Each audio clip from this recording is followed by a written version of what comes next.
Goeienaand. Wanneer geloofsteorie geloofspraktyk word. Petrus het op afstand agter Jesus aangegaan tot by die binnehof van die hoëpriester se woning. Hy het ingegaan en daar by die wagte gaan sit om te kyk hoe dit afloop. So berig Matteus in hoofstuk 26 vers 58. Nadat al die disippels Jesus aanvanklik verlaat het, vind ons ten minste vir Petrus nou weer redelik naby aan wat met Jesus gebeur. Hy en waarskynlik Johannes bevind hulle saam met die diensknegte en die soldate in die binnehof van die huis van die hoëpriester. Daar is hulle besig om hulle self by 'n vuur te staan en warm maak. Gisteraand nog, 'n paar uur tevore, was dit maklik vir Petrus en die ander om te praat. Die teorie is altyd maklik. In Matteus 26 vers 31 lees ons, Jesus sê toe vir hulle, julle almal sal my vannag nog in die steek laat. Daar staan immers geskrywe, ek sal die herder doodmaak en die skape van sy kudde sal uitmekaar gejaag word. Maar nadat ek uit die dood opgewek is, sal ek julle vooruit gaan na Galilea toe. Daarop het Petrus vir hom gesê, al sal hulle u ook almal in die steek laat, ek sal u nooit in die steek laat nie. Toe sê Jesus vir hom, dit verseker ek jou vannag nog, voordat die haan kraai, sal jy my 3 maal verloon. Petrus sê vir hom, al moet ek saam met u sterwe, ek sal u beslis nie verloon nie. En al die ander disippels het ook so gesê.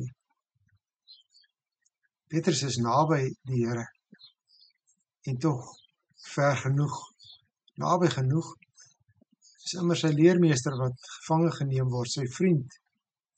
Hy is nuuskierig oor die dinge nou gaan afloop. Hy het sy bes probeer deur die oor van Malchus af te kap, maar die Here het hom beveel om sy swaard terug te sit in sy skede. Hy is daar, tog ver genoeg om eintlik geen invloed op die gebeure uit te oefen nie. Wat kan hy nou ook doen? Hy het reeds getuienis gelewer dat hy en die ander disippels glo dat Jesus, die Christus, die Seun van God is. Hulle getuienis is egter merkbaar afwesig in die saak van Jesus se verhoor voor die Joodse Raad. Dit val 'n mens tog op, dat dit juis hierdie presiese woorde is waaroor die aanklag teen die Here gebring word. In 'n vraagvorm, is jy die Christus, die Seun van die lewende God? Maar nou kan Petrus nie hierdie woorde sê nie. En tog is hy naby genoeg, ver genoeg en tog naby genoeg, dat dit begin ongemaklik vir hom word. Dalk is hy te naby. Geloofsteorie is een ding, maar wat gaan gebeur as die tekkie by wyse van spreuke die teer slaan? As die teorie iets word wat jy aan jou eie lyf begin voel en jou lewe in gevaar gestel word? Ek kan nie anders as om, wanneer ek dit lees, myself in Petrus se situasie in te dink nie. Wat sou ek gedoen het? Sou ek ooit so naby gekom het? Sou ek al die vorige aand saamgestem het, toe Petrus met groot moed gepraat het, namens my verklaar het, dat ek die Here nie sal verlaat nie. En wat sou ek gedoen het, as ek binne in daardie situasie gekonfronteer word? Teoreties knik ek natuurlik my kop instemmend.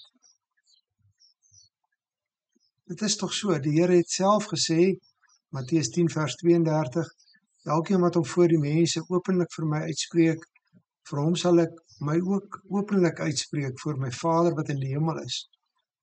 Maar hom wat my voor die mense verloon, sal ek ook verloon voor die Vader wat in die hemel is.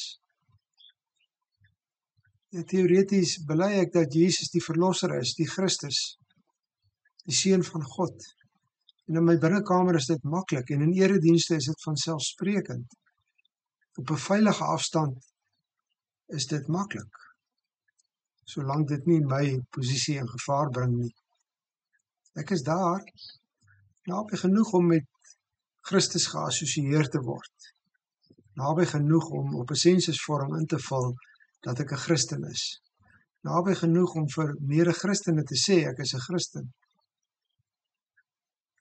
Maar tog ook ver genoeg dat dit my eie lyf nie raak nie. Dan is dit 'n ander saak. Dan moet ek keuses maak of myself benadeel. Naby genoeg vir my eie voordeel. Tog ver genoeg dat ek nie seer kry nie. Geloofsteorie is anders as geloofspraktyk. Geloofspraktyk is wanneer ek geloof aan my lyf begin voel en ek keuses moet maak, nie tot my voordeel nie, maar voordeel van die Here. Goeienaand.